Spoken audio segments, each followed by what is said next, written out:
देखिए बच्चों, ये 9th क्लास का जिसका एग्जाम 18 दिसंबर 2025 को हुआ है, हिंदी सब्जेक्ट का, जिसका कोड 101 है। इसमें 70 क्वेश्चन आपको ऑब्जेक्टिव पूछे गए थे, जिसमें से 40 प्रश्नों का उत्तर देना आवश्यक है। एक प्रश्नों के लिए 1 नंबर आपको दिया जाता है। तो आइए 70 क्वेश्चन जो है एक बाई एक करके हम इसका डील करेंगे। ठीक है, चलिए अगला कुछ पहला क्वेश्चन से हम लोग चलते हैं। पहला क्वेश्चन आपका है कि आवारा मसीहा किसकी रचना है। ठीक है, तो आवारा मसीहा जो रचना है वह किसकी है? विष्णु प्रभाकर की। किसकी है? विष्णु प्रभाकर की। ठीक है, अगला क्वेश्चन है कि अष्टावक्र शीर्षक पाठ में खजांचियों की विशाल अट्टालिका की ओर जाने वाले मार्ग में कैसी कोठरिया बनी हुई थी? कोठरिया मतलब होता महल या बड़े बड़े घर के बारे में है। तो वो किस तरह की महल थी? वो बदबूदार महल था। ठीक है ना। अगला क्वेश्चन है कैम्ब्रिज विश्वविद्यालय, याद रखिए, कैम्ब्रिज विश्वविद्यालय के प्रथम भारतीय छात्र कौन थे? तो देखिए, कैम्ब्रिज विश्वविद्यालय के प्रथम भारतीय छात्र जो यूके में है, यूनाइटेड किंगडम में है, वो कौन थे? आरपी परांजपे। कौन थे? आरपी परांजपे। ठीक है, अगला क्वेश्चन चौथा है कि भारतीय चित्रपट मूक से सवाक फिल्मों तक शीर्षक पाठ कहाँ से संकलित है? ठीक है ना, तो वो कहाँ से संकलित है? बूंद और समुद्र से संकलित है। कहाँ से संकलित है? बूंद और समुद्र से संकलित है। ठीक है, अगला question, question number 5। Question number 5 question कह रहा है कि कवि राजेश जोशी क्या पार करने से पहले बच्चों को रुकने के लिए कहते हैं? कौन सा पार, मतलब बच्चे जब जाते हैं पढ़ने के लिए तो कौन सा सड़क पार करने से पहले बच्चों को रुकने के लिए कहते हैं? ठीक है, अगला क्वेश्चन है छठा। कवि लीलाधर जगुड़ी के अनुसार उनसे कौन नाराज था? ठीक है ना, तो कवि लीलाधर जगुड़ी के अनुसार उनसे कौन नाराज था?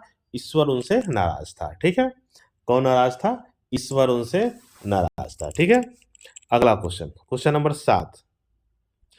कवि लीलाधर जगुड़ी का जन्म किस राज्य में हुआ था? तो देखिए, कवि लीलाधर जगुड़ी का जन्म उत्तराखंड में हुआ था। कहाँ हुआ था?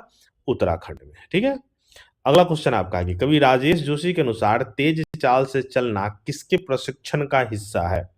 तो देखिए, तेज चाल से चलना किसका प्रशिक्षण है? पुलिस अफसर या आर्मी ऑफिसर की हम बात कर सकते हैं। ठीक है, अगला क्वेश्चन है रेल यात्रा शीर्षक पाठ के रचयिता कौन है? रेल यात्रा शीर्षक पाठ जो लिखे हैं उसके रचयिता कौन है? तो कौन थे उनके? शरद जोशी। कौन थे? शरद जोशी। अगला क्वेश्चन है अनुपम मिश्र की रचनाओं में किसकी झलक दिखाई देती है? तो देखिए, अनुपम मिश्र की रचनाओं में ग्रामीण संस्कृति की झलक दिखाई देती है। ठीक है, चलिए अगला क्वेश्चन आपका है 11। टॉल्स्टॉय के चित्र कौन बनाता था? ठीक है ना, देखिए टॉल्स्टॉय के जो चित्र थे वो कौन बनाता था? यूरो बनाता था। कौन? यूरो बनाता था। ठीक है, आया क्वेश्चन है निम्नलिखित में से कौन कवि शिक्षक संघ के अध्यक्ष भी रहे हैं? शिक्षक संघ जो होता है हर जिले में होती है, तो कौन रहे हैं? राजेश जोशी शिक्षक संघ के अध्यक्ष भी रहे हैं। क्वेश्चन, एक दिन बोलेंगे पेड़ किसकी रचना है? एक दिन बोलेंगे पेड़ किसकी रचना है? तो वो राजेश जोशी जी की रचना है। ठीक है, अगला क्वेश्चन है निम्नलिखित में कौन शीर्षक पाठ का विधा व्यंग है? ठीक है ना, शीर्षक पाठ का तो वो कौन सा है आपका? अष्टावक्र। अष्टावक्र में है कि हमारे अष्टावक्र पर सभे ने व्यंग किया था हंस के। ठीक है ना, अगला क्वेश्चन है कहानी का प्लॉट शीर्षक पाठ में लेखक ने जब भगजोगनी को देखा था तब वह कितनी वर्ष की थी? भगजोगनी जिसको हम बोलते हैं छोटा छोटा जो होता है की, तो कितनी थी वो? 11-12 वर्ष की थी करीब। ठीक है, कितनी? 11-12 वर्ष की थी। अगला क्वेश्चन है कवि केदारनाथ अग्रवाल के अनुसार किसकी खेती करने को पूरा हिंदुस्तान मिलेगा? ठीक है ना, तो इसमें किसकी खेती?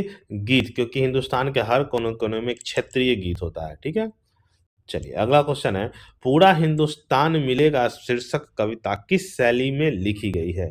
तो देखिए, पूरा हिंदुस्तान मिलेगा यह संबोधन की शैली में लिखी गई है। ठीक है, चलिए अगला क्वेश्चन है अनुचर शब्द का अर्थ क्या है? अनुचर, तो देखिए अनुचर का शब्द का अर्थ होता है सेवक। क्या अर्थ होता है? सेवक। ठीक है, हरिवंश राय बच्चन की निम्नलिखित में से कौन सी रचना नहीं है? तो देखिए, ये एकांत संगीत, बसेरे से दूर, मधुबाला जो बहुत महत्वपूर्ण है, नींद का बादल, ये इनकी रचना नहीं है। ठीक है, आ रही कवि की सवारी शीर्षक पाठ में विहग बंदी और चारण क्या कर रहे हैं? ठीक है ना, तो ये विहग बंदी और चारण क्या कर रहे हैं, कीर्ति गायन कर रहे हैं। क्या कर रहे हैं, कीर्ति गायन कर रहे हैं। अगला क्वेश्चन है, मैं नीर भरी दुख की बदली शीर्षक पाठ कहाँ से संकलित है। तो देखिए, मैं नीर भरी दुख की बदली जो शीर्षक पाठ है वो कहाँ संकलित है, यामा से संकलित है। ठीक है। अगला क्वेश्चन है, महादेवी वर्मा को भारत राज्य सरकार ने किस पुरस्कार से सम्मानित किया। याद रखिए कि एक राज्यपाल की भूमिका में भी थी।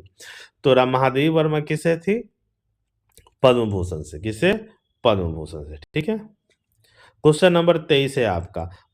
क्वेश्चन नंबर 23 है कि पलक पावड़े शीर्षक पाठ में झील, तालाब और नदियों में कैसी चादरें बिछ गई थी। ठीक है ना। तो ये इसमें जो ठंड के कारण मखमली चादरें बिछ गई थी। कैसी, मखमली चादरें बिछ गई थी। अगला क्वेश्चन है, गुरु गोविंद सिंह के अनुसार सब कुछ किसमें लीन होगा। तो गुरु गोविंद सिंह के अनुसार सब कुछ विश्व रूपी परमात्मा में लीन होगा। ठीक है। अगला क्वेश्चन है, मंझन के अनुसार परमात्मा को कैसे पाया जा सकता है। तो मंझन के अनुसार परमात्मा को प्रेम के द्वारा पाया जा सकता है। ठीक, इसके द्वारा, प्रेम के द्वारा।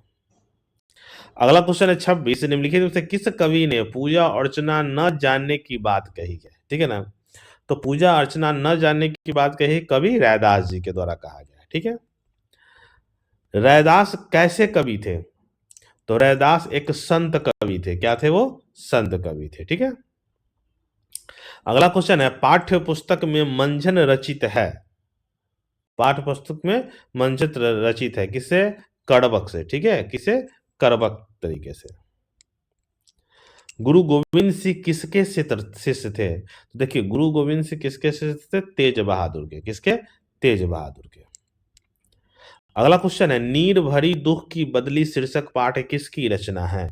तो नीर भरी दुख की बदली शीर्षक पाठ महादेवी वर्मा की रचना है। ठीक है। अब अगला क्वेश्चन है कि 31 नंबर, हरिवंश राय बच्चन को बच्चन किसके द्वारा प्यार से दिया गया नाम है। देखिए, हरिवंश राय बच्चन को बच्चन जो दिया गया है वो उसके नाना नानी के द्वारा दिया गया है। ठीक है ना, किसके द्वारा, नाना नानी के द्वारा। ठीक है। अगला क्वेश्चन है, पंख और पतवार किसकी रचना है। तो देखिए, पंख और पतवार रचना है केदारनाथ अग्रवाल की। किसकी, केदारनाथ अग्रवाल की। अगला क्वेश्चन है, लाल पान बेगम शीर्षक पाठ की विधा क्या है।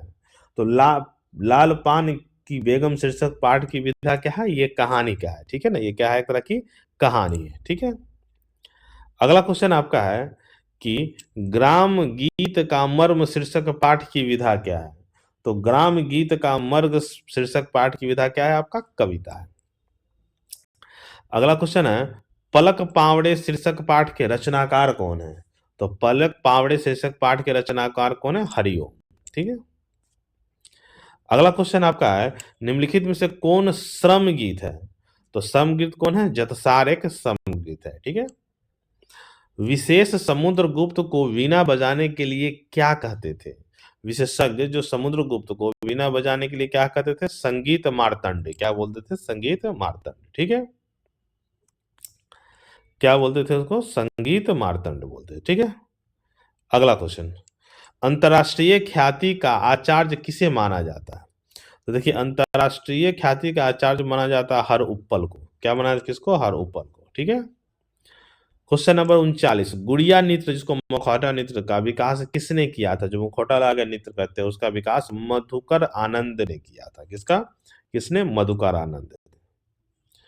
निम्नलिखित में से कौन स्त्रीलिंग शब्द है। स्त्रीलिंग के बारे में आपसे पूछा है कि निम्नलिखित में से कौन स्त्रीलिंग है। तो स्त्रीलिंग कौन सा, आपका इंसाफ स्त्रीलिंग है। बाकी आपको तीनों अक्षर क्या है, आपका पुल्लिंग है। निम्नलिखित में से कौन पुल्लिंग शब्द है। तो आपको इनाम पुल्लिंग शब्द है और बाकी अगर तीनों को लेते हैं तो ये आपका स्त्रीलिंग शब्द है। ठीक है। छत, दीपा छत से उतर गई, इस वाक्य में कौन कारक है। तो दीपा छत से उतर गई या अपादान से इसको बोल सकते हैं। तो कौन है, अपादान कारक है। सोहन लाल कमीज पहनता है, इस वाक्य में विशेषण क्या है, किसकी विशेषता है। तो सोहन जो कमीज पहनता है उसकी विशेषता क्या है, लाल है। तो लाल होगा आपका विशेषण। यह रोटी जली हुई है, इस वाक्य में निश्चयवाचक सर्वनाम कौन सा है। तो देखिए, रोटी जली हुई है अच्छी है, लेकिन निश्चय क्या है कि यह है, यही आपका निश्चयवाचक सर्वनाम है। ठीक है ना। चलिए, अगला क्वेश्चन है, तवर्ग का उच्चारण स्थान क्या है। तो तवर्ग किससे बोला जाता जाता है? तालुदांत से बोला जाता है। तो ये क्या हो गया? तवर्ग दंत से। ठीक है। स्पर्श व्यंजनों की संख्या कितनी है? तो स्पर्श व्यंजनों की संख्या कगारा, चचारा, ततारा, टटारा, पफाड़ा, ये सब में 5-5 होते हैं। तो टोटल कितने हैं? 25। निम्नलिखित में से कौन अंतःस्थ व्यंजन नहीं है? अंतःस्थ, तो अंतःस्थ व्यंजन कौन नहीं है? ह आपका अंतःस्थ व्यंजन नहीं है। निम्नलिखित से कौन स्पर्श व्यंजन है? देखिए स्पर्श व्यंजन थ भी है और ट भी है, तो कौन हो जाएगा? बी और सी दोनों आपको स्पर्श व्यंजन हो जाएंगे। ठीक है। 49, गिरी और ईस पदों की संधि क्या है? गिरी और ईस पदों की संधि, तो गिरी और ईस मिलाते तो क्या होता है? गिरीश होता है। ठीक है। गंगोर्मी का संधि विच्छेद क्या है? गंगोर्मी में क्या होता है? गंगा और उर्मी होता है। तो गंगोर्मी क्या? ये होगा नहीं, ये होगा नहीं, होगा नहीं, ये क्या होगा? D option. ठीक है। अगला क्वेश्चन आपका है, निम्नलिखित में कौन शुद्ध शब्द है? तो ये भी आपका अशुद्ध है, ये भी आपका अशुद्ध है, दीर्घिकार होगा, ये भी ऐतिहासिक होगा, जनतांत्रिक आपका शुद्ध है, जनतांत्रिक। निम्नलिखित से कौन अशुद्ध शब्द है? अशुद्ध ये आपका गुणी में दीर्घिकार होता है। ठीक है। तो ये आपका अशुद्ध शब्द है, बाकी आपका शुद्ध शब्द है। क्वेश्चन नंबर 53, निम्नलिखित से कौन विस्मयाधिक चिन्ह है? तो विस्मयाधिक चिन्ह आपका कौन है? आपका सी, ऑप्शन सी। प्रोफेसर किस संज्ञा का उदाहरण है? देखिए प्रोफेसर जो होता है वो जाति सूचक होता है। ठीक है ना। मिठास किस संज्ञा का उदाहरण है? मिठास के बारे में आपसे पूछ रहा है। तो मिठास किसका है? भाववाचक संज्ञा का। ठीक है। अकेश 56 है, राकेश खाना खाएगा, यह वाक्य किस काल का उदाहरण है? तो ये भविष्य काल में खाना खाएगा, अभी खाया नहीं है, तो क्या होगा? भविष्य काल। ठीक है। निम्नलिखित में से कौन अवयव है? अवयव और प्रत्यय जो हम लोग पढ़ते हैं, तो अवयव कौन सा है आपका? इसलिए। इसलिए क्या है आपका? अवयव है। ठीक है। अभिलाषा में कौन उपसर्ग है? अभिलाषा में, तो अभिलाषा में अभि उपसर्ग जो पहले होता है वो क्या है? अभिलाषा में अभि उपसर्ग है। राखनहार में कौन प्रत्यय है? राखनहार में हार प्रत्यय है, अंत वाला होता है, तो हार प्रत्यय है।